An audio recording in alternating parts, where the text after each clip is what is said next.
प्यारे बच्चों, कक्षा 10वीं के अंतर्गत आज हम अध्याय 6 के अंतर्गत त्रिभुजों की समरूपता के लिए कसौटियां समझेंगे, जिसमें प्रमेय क्रमांक 6.3 के अंतर्गत कोण कोण कोण कसौटी। हमने दो त्रिभुजों की समरूपता के विषय में पढ़ा है और हम जानते हैं कि समरूप त्रिभुज कोई दो त्रिभुज समरूप कब होते हैं, जबकि उनके संगत कोण बराबर हों और उनकी संगत भुजाओं का अनुपात बराबर हो। ये हम जानते हैं। इसी आधार पर हम यहाँ पर सबसे पहली जो कसौटी है दो त्रिभुजों की जो समरूपता की कसौटी है, उसके अंतर्गत कोण कोण कोण समरूपता को हम समझते हैं, जिसके अनुसार यदि दो त्रिभुज में संगत कोण बराबर हों तो उनकी संगत भुजाएं एक ही अनुपात में अर्थात समानुपाती होती हैं और इसीलिए ये त्रिभुज समरूप होते हैं।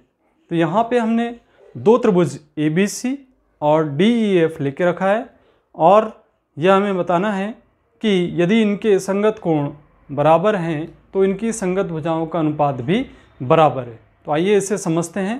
तो यहाँ पे आप देख रहे हैं इन दोनों त्रिभुजों में ABC तथा DEF में ये जो कोण है, इस कोण का A का संगत कोण कोण D होगा और इसी प्रकार से कोण B का संगत कोण कोण E होगा और इसी प्रकार से कोण C का संगत कोण कोण F होगा। तो ये हमने देखा कि इनके संगत कोण जब आपस में बराबर हैं तब हम DP बराबर AB और DQ बराबर AC, यहाँ P तथा Q बिंदु को हम काटेंगे और इन P तथा Q बिंदु को आपस में मिलाएंगे। इसके बाद हम देखते हैं कि इस आधार पे ये दोनों त्रिभुज ABC त्रिभुज और DPQ त्रिभुज आपस में सर्वांग सम होंगे। इससे हमें कोण B, कोण P और कोण E ये सभी बराबर प्राप्त होंगे और हम ये कह सकते हैं कि जो PQ भुजा है वह EF भुजा के समांतर है। इसके साथ ही हम ये कह सकते हैं कि जो DP और PE भुजा का जो अनुपात है वह DQ और QF भुजा के अनुपात के बराबर होगा। अर्थात हम ये कह सकते हैं कि AB और DE का अनुपात AC और DF का अनुपात ये भी बराबर होंगे। इसी प्रकार हम ये कह सकते हैं कि AB और DE का अनुपात BC और EF के अनुपात के बराबर होगा। अब इससे ये निष्कर्ष निकलता है कि इसे हम ऐसा लिख सकते हैं AB बटे DE बराबर BC बटे EF बराबर है AC बटे DF। अतः हम कह सकते हैं कि यदि दो त्रिभुजों में संगत कोण बराबर हों तो उनकी संगत भुजाएं का अनुपात भी बराबर होता है, जैसा कि अभी हमने यहाँ पर समझा है। आइए अब अगली कसौटी को देखते हैं, जिसे हम भुजा समरूपता या कसौटी कहते हैं। प्रमेय 6.4 की हम बात कर रहे हैं और इस प्रमेय के अनुसार यदि दो त्रिभुजों में एक त्रिभुज की भुजाएं दूसरे त्रिभुज की भुजाओं के समानुपाती हैं तो इनके संगत कोण बराबर होते हैं, इसीलिए दोनों त्रिभुज समरूप होते हैं। तो यहाँ पे अब हमें ये ज्ञात है कि इन दो त्रिभुजों की भुजाएं दूसरे त्रिभुज की संगत भुजाओं का जो अनुपात है वह बराबर है और इनके कोण बराबर होंगे। अब हमको ये बताना है। कथन के अनुसार हम ये देख रहे हैं कि ये जो संगत भुजाएं हैं ABD, AC DF और BC EF का जो अनुपात है वह बराबर है।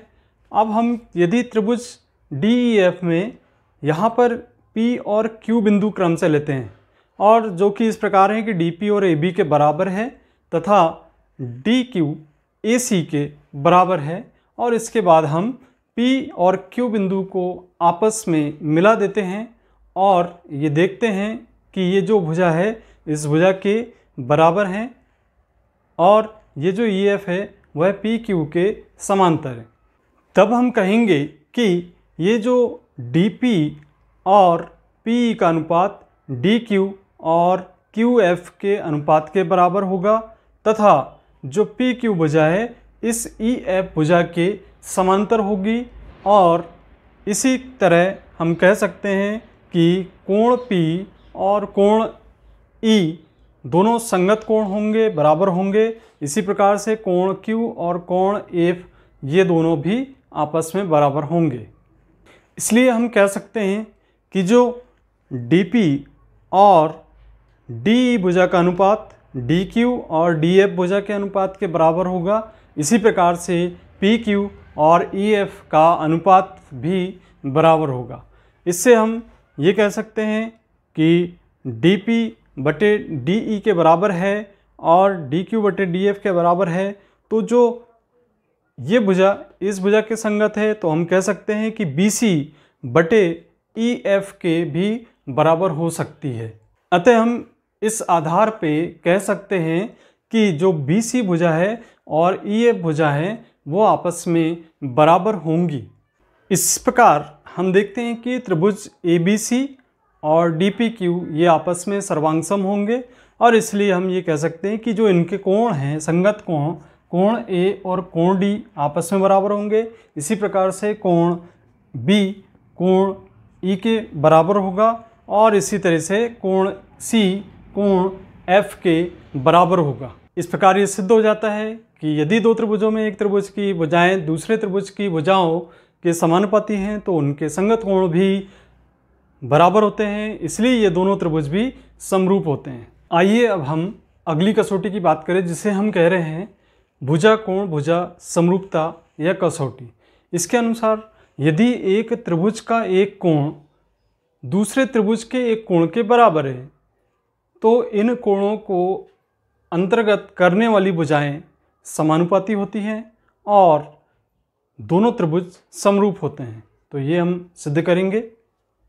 तो यहाँ देख रहे हैं हम कि त्रिभुज ABC और DEF में यदि कोण A कोण D बराबर हैं तथा जो भुजा AB है D भुजा के अनुपात में तथा भुजा AC DF भुजा के अनुपात में बराबर है। अब हम त्रिभुज DEF में D भुजा को P बिंदु पर काटेंगे और DF भुजा को Q बिंदु पर काटेंगे तथा P और Q को मिलाएंगे।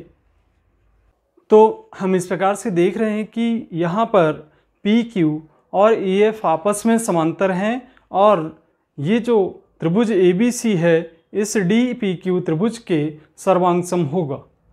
अतः कोण A और कोण D बराबर होंगे, कोण B कोण P बराबर होंगे और कोण C और कोण Q बराबर होंगे। इसलिए हम कह सकते हैं कि जो त्रिभुज ABC है वह त्रिभुज DPQ के सर्वांगसम होगा। इसलिए हम कह सकते हैं कि त्रिभुज ABC और त्रिभुज DEF दोनों समरूप त्रिभुज हैं। अतः हम ये कह सकते हैं यदि एक त्रिभुज का एक कोण दूसरे त्रिभुज के एक कोण के बराबर है और इन कोणों के अंतर्गत बनने वाली जो भुजाएं हैं वो एक दूसरे के समानुपाती हैं तो दोनों त्रिभुज समरूप होंगे। तो ये थी त्रिभुजों की समरूपता के लिए कसौटियाँ। तीनों कसौटी के बारे में आज हमने चर्चा की है। आपको समझ में आया होगा। वीडियो को अंत तक देखने के लिए बहुत बहुत धन्यवाद।